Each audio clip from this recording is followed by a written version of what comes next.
महाराष्ट्र विधानसभा चुनाव में कांग्रेस की करारी हार के बाद कांग्रेस पार्टी ने अपने कुछ नेताओं को कारण बताओ नोटिस जारी किया है। आरोप लगाया है कि उन्होंने चुनाव के दौरान पार्टी के खिलाफ काम किया। मुंबई की चांदीवली विधानसभा क्षेत्र में कांग्रेस उम्मीदवार नसीम खान ने भी शिकायत की, जिसके बाद कांग्रेस के दो नेताओं को नोटिस जारी किया गया, जिसमें से एक हैं चंद्रेश दुबे। चंद्रेश दुबे कांग्रेस नेता हैं जो कि देश भर में कांग्रेस का काम करते हैं, पार्टी के लिए प्रचार करते हैं।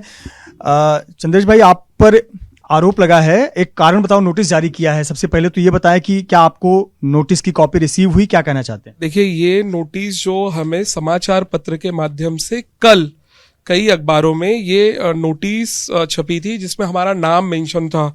मैं आपको बताना चाहता हूं कि ये नोटिस 24 अक्टूबर इस पे लिखा गया है। आप मुझे बताइए कि अगर पार्टी हमें कोई नोटिस देती है तो वो मेरे घर के पते पे आनी चाहिए, मेरे कार्यालय के पते पे आनी चाहिए, या पार्टी के कोई नेता मुझे फोन पर व्हाट्सएप के थ्रू कि हमने आपको ये नोटिस दी है, 7 दिन के अंदर आपको जवाब देना है। पब्लिक डोमेन में ये नोटिस 24 अक्टूबर जो डेट मेंशन किया है वो आती है और हमें इसमें लिखा जाता है कि आपने पार्टी के विरोध में काम किया है। किसी आरिफ नसीम खान नेता है जो कांग्रेस पार्टी के, वे हमारे ऊपर आरोप लगाते हैं कि हम पार्टी विरोधी गतिविधि में शामिल है और उनके एलिगेशन पर 7 दिन के अंदर आप जवाब दीजिए। ऐसा नोटिस हमें सोशल मीडिया के माध्यम से और प्रेस के साथियों के माध्यम से हमें प्राप्त होता है। इस नोटिस में लिखा है कि विधानसभा चुनाव में आप लोगों ने पार्टी के खिलाफ काम किया। आरोप नसीम खान ने लगाया है जो जिनकी हार हुई है इस चुनाव में। क्या आपने पार्टी के खिलाफ काम किया? देखिए, सबसे पहले तो उनको डिसाइड करना पड़ेगा कि आप ईवीएम से हारे हैं या हम जैसे जो लोग हैं, सच बोलने वाले लोग जो पार्टी के लिए तन मन धन लगाकर दिन रात पार्टी की सेवा में लगे हैं, अलग अलग राज्यों में, अलग अलग शहरों में एक सदस्य के रूप में, साधारण सदस्य के रूप में हम अपनी सेवाएं देने जाते हैं। तो आपको हमने हराया है, आप अगर ये मेंशन कर रहे हैं तो आपको ईवीएम का जो आपने पैसा भरा हुआ है वो आपको रिटर्न लेना है। आप एक जगह पे बोल रहे हैं आप ईवीएम के नाते हारे हैं और पार्टी डोमेन में आप लिख के दे रहे हैं कि आप कांग्रेस के 2 व्यक्ति हैं, उनका नाम मेंशन करते हैं, उनके वजह से आप हारे हैं। नहीं तो आपकी नाराजगी नसीम खान को लेकर है, क्यों है नाराजगी? देखिए, आप अगर जो व्यक्ति यहां से 7 बार चुनाव लड़ा हो, 1 बार कॉर्पोरेशन का और 6 बार जिसे पार्टी ने विधानसभा का टिकट हारने के बाद दिया हो, वो व्यक्ति 14 साल मंत्री रहता है, मुंबई उपनगर शहर का पालक मंत्री रहता है और एक कॉर्पोरेटर अपने पूरे कार्यकाल के दौरान वो एक भी किसी व्यक्ति को नगर सेवक नहीं बनने देता है। आप मुझे बताइए, ये बोलना और ये लिखना अगर गुनाह है तो ऐसा सच मैं हमेशा बोलूंगा। 2002 का बृहन्न मुंबई महानगर पालिका का चुनाव हो, 2007 का हो, 2012 का हो, 2017 का हो, आप भी मृत्युंजय भैया मेरी नजर में कई दशकों से पत्रकारिता कर रहे हैं और एक निर्भीक और निष्पक्ष पत्रकारिता आप करते हैं, ऐसा हमारा विश्वास रहा है। आप ये पूरे आंकड़े चेक कीजिए कि कौन से व्यक्ति को इस विधानसभा से लड़ाया जाता है नगर सेवक का चुनाव, और वो कौन से पक्ष से आते हैं और चुनाव लड़ने के बाद और फिर अपने अपने पक्षों में चले जाते हैं। और कांग्रेस का उम्मीदवार जो बनता है यहां पर अलग पक्षों से, वो मात्र 600 और 500 वोट पाता है और फिर अपने अपने पक्षों में चला जाता है। ये अत्याचार। तो क्यों हारे नसीम खान, क्यों चुनाव हार गए? यहां की जनता ने हराया है, यहां की जनता ने वोट किया है विरोध में उतर के। आप यहां की जो लोकसभा की उम्मीदवार थी 4 महीने पहले, आपने क्या किया उनके साथ? आप अपनी अंतरात्मा से पूछिए कि आपने उनके साथ कौन सा सलूक किया। यहीं से सांसद थी प्रिया दत्त, आपने उनके साथ कौन सा सलूक और कौन सा व्यवहार किया? उन्होंने तो, मुझे जो याद है, उन्होंने ऑन रिकॉर्ड प्रेस कॉन्फ्रेंस लेके बोला था कि अगर ये व्यक्ति को पार्टी ने विधानसभा का टिकट दिया तो मैं कांग्रेस पार्टी छोड़ दूंगी। 2009 के पहले कुर्ला विधानसभा हुआ करती थी, वहां के सांसद गुरदास कामत थे, वो भी मुंबई कांग्रेस अध्यक्ष हुआ करते थे। उनके प्रति आपका रवैया क्या था? वो कैसे ऑन रिकॉर्ड हर जगह लिख रहे थे कि 2002 में आप सिंगल कॉर्पोरेटर नहीं लाए, 2007 में आप सिंगल कॉर्पोरेटर चुना के नहीं लाते, 2009 में उन्होंने पार्टी उम्मीदवारी देने का आपका विरोध किया था कि नहीं किया था?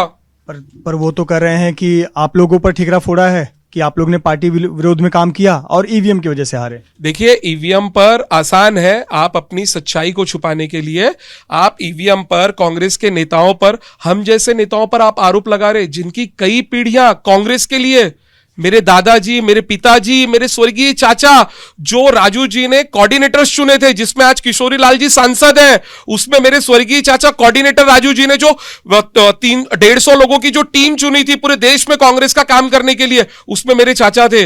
मेरे पिताजी सन 70 के दशक से कांग्रेसी रहे, जिलाध्यक्ष रहे। राजू जी की धारावी से असल्फा तक की जो पहली पदयात्रा थी वो इसी घर के बाहर और इसी कार्यालय, जो रोड पे कार्यालय, वहां पर खत्म हुई थी। ऐसे व्यक्ति के ऊपर जिन्होंने कई राज्यों में मैंने कांग्रेस का काम किया है, अपना समय, अपना तन मन देकर और बिना कोई स्वार्थ। मैं आज किसी पद पे नहीं हूं भैया, मैं कांग्रेस का सिर्फ सदस्य हूं। आपको याद होगा 2022 में बीजेपी और नरेंद्र मोदी का षड्यंत्र था, सोनिया जी को लेकर, राहुल जी को लेकर। ईडी का सम्मन्स उनको फेक जारी हुआ था कि आपके ऊपर नेशनल हेराल्ड का मामला है। मैंने 5-5 दिन राहुल जी के समय और सोनिया जी के समय मैं दिल्ली के अलग अलग पुलिस थानों में डिटेन होता था। उसके बाद यही मोदी सरकार ने मेरे ऊपर फेक एलिगेशन लगवा के मुझे गिरफ्तार करवाया। मैं तुगलक लेन पुलिस स्टेशन में 2 से 3 दिन गिरफ्तार था। पटियाला हाउस कोर्ट से मेरी जमानत हुई है और आप मेरे ऊपर आरोप लगा रहे हैं कि मैं कांग्रेस के विरोध में मैंने काम किया है। शर्म आनी चाहिए आपको। पर पार्टी तो ये कह रही है कि ईवीएम की वजह से हारे, ईवीएम में छेड़छाड़ हुई, इसकी वजह से हमारे सिर्फ 16 सीटें आई। मैंने बताया ना आपको, अगर ठिकरा फोड़ना है तो आप ईवीएम का नाम ले लीजिए और कांग्रेस आला कमान को गुमराह कीजिए। आपको अगली पंक्ति के नेताओं को तैयारी नहीं करना है, आपको उनको हमेशा पीछे रखना है। आप मुझे बताइए कि 20 साल जो व्यक्ति, 25 साल जो व्यक्ति विधायक रहा हो, 14 साल मंत्री रहा हो, वो एक नगर सेवक नहीं बना पाता?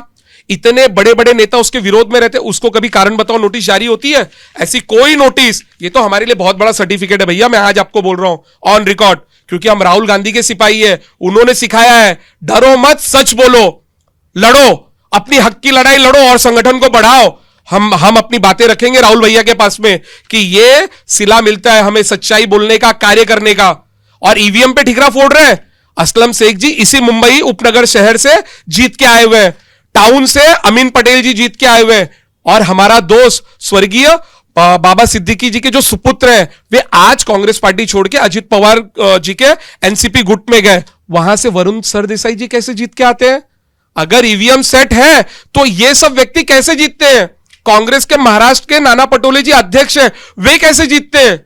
सिर्फ आपको आपका ठिकरा दूसरों पे फोड़ना है। पहली बात तो आप मतलब फिर ये ईवीएम जो कांग्रेस कर रही है कि ईवीएम तो ये फेक प्रोपेगेंडा है हारने के बाद। ये कुछ नेताओं का नैरेटिव सेट है आला कमान को गुमराह करने के लिए। मैंने आपको बोला कि इन्होंने एक गिरोह है भैया, मैं खुल के बोल रहा हूं, और मुझे कोई भी जरा रत्ती भर मात्र भी ये नहीं है कि मैं संगठन के ये हित में बोल रहा हूं या विरोध में बोल रहा हूं। ये कुछ लोगों का एक गिरोह है महाराष्ट्र के अंदर जो कांग्रेस पार्टी को के आला नेताओं को और संगठन को कमजोर कर रहा है, उनको गुमराह कर रहा है नेताओं को। ये देखिए 2019 का ये महाराष्ट्र के इतने बड़े अल्पसंख्यक लीडर बनते हैं, 2019 का ये विधानसभा हारते हैं। मंत्री किनको बनना है आप पता कर लीजिए, इन्हीं को बनना है। अगर इनको मंत्री बनाना है तो 6 महीने के अंदर इनको विधान परिषद सदस्य बनाना है कि नहीं? किसी भी कांग्रेस के समर्पित कार्यकर्ता का, पदाधिकारी का हक छीन के इनको बनाना पड़ता। उसके बाद राज्यसभा का नंबर अगर आए महाराष्ट्र से तो इनको बनना है। मुंबई कांग्रेस अध्यक्ष की बारी आए, उत्तर भारतीयों का अगर ये चले कि हमें उत्तर भारतीय समाज से किसी को बनाना है तो आप उत्तर भारतीय नेता बन जाते हैं। एक बात बताएं, आपने कहा कि ये कुछ नेताओं का गिरोह है जो फेक प्रोपेगेंडा ईवीएम को लेकर चला रहा है, लेकिन पार्टी के बड़े बड़े नेता भी यही कह रहे हैं कि ईवीएम की वजह से हारे या ईवीएम में छेड़छाड़ का शक है, संदेह है। कुछ तो ये कार्यकर्ता कह रहे हैं कि ये गुजरात और मध्य प्रदेश से ईवीएम आया, इसलिए यहाँ पे इतनी बड़ी जीत महायुति को मिली, कांग्रेस हार गई। हमें आत्मचिंतन और आत्म परीक्षण करने की सख्त जरूरत है। इसी ईवीएम में अभी लोकसभा का चुनाव हुआ है, श्रीमती प्रियंका गांधी वाड्रा जी वायनाड से 5 लाख वोटों से जीत के आती हैं। आप मुझे बताइए, यही विधानसभा चुनाव के दौरान नांदेड़ में लोकसभा सांसद चुन के आए कि नहीं कांग्रेस पक्ष से, चौहान जी। तो अगर ईवीएम सेट है तो ये सब कैसे जीत रहे हैं?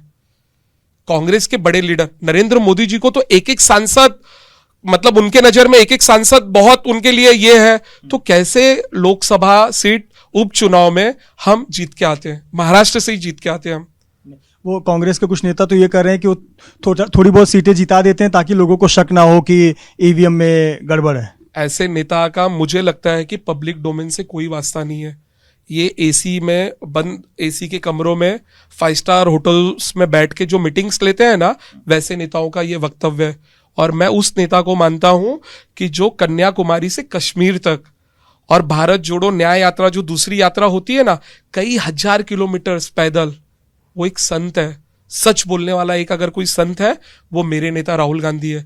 और मुझे ऐसी कोई नोटिस, मुझे मेरा जो जवाब है वो कॉन्फिडेंशियल है, वो मैं पार्टी फोरम में पार्टी के नेताओं को मैं दूंगा और उसमें जो सच्चाई है वो मैं लिखूंगा, क्योंकि मैं किसी से भी नहीं डरता हूं। ये ईवीएम पूरी तरह से यानी आप मानते हैं बकवास है। आप बहुत बड़ा बयान दे रहे हैं, आप कांग्रेस के नेता हैं, देश भर में आप कांग्रेस के लिए काम करते हैं, जेल जा चुके हैं आप कांग्रेस पार्टी के लिए प्रोटेस्ट करते हुए, यहां भी जेल जा चुके हैं, आपके ऊपर कितने एफआईआर हुए हैं। ऐसा व्यक्ति जो पूरी पार्टी के अगेंस्ट लाइन ले रहा है कि ईवीएम सेट नहीं हो सकता, ये सब फेक प्रोपोगेंडा है। देखिए मृत्युंजय वो जी, बैटरी भी के बारे में कहते हैं कि 99% बैटरी है। देखिए मैं कई चुनाव प्रणाली में, मैं 2002 से एनएसयूआई का कैडर रह चुका हूं, मैंने कई चुनाव में हिस्सा लिया है। वीवीएपैट आने के बाद से आप रैंडमली 5 वीवीएपैट किसी भी इलेक्शन में काउंटिंग के रिकाउंटिंग के एप्लीकेशंस पे आप अगर चुनाव आयोग को मांग करते हैं, वो रैंडमली आपको 5 बूथ सेलेक्ट करने बोलते हैं। वीवीएपैट का आप मिलान कर लीजिए, दूध का दूध और पानी का पानी। कोई ईवीएम पे अगर आरोप लगा रहा है ना, मैं आपको बोल रहा हूं वो अपनी कमियों को छुपा रहा है। अगर ईवीएम सेट है, कांग्रेस के ये नेता और जो भी राज्य हम जीते हैं वो कैसे जीतते हैं। दूसरी बात, अगर इस देश के अंदर लोकतांत्रिक प्रक्रिया में, इलेक्ट्रल पॉलिटिक्स में अगर आपको ईवीएम से चुनाव नहीं कराना है, ये एक अलग विषय है। सब पार्टी के लोगों को मिलकर आपको बैलेट पेपर से अगर इलेक्शन कराना है, जो कई दशकों पहले होता था, तो आप कराइए, हम उसके विरोध में नहीं है।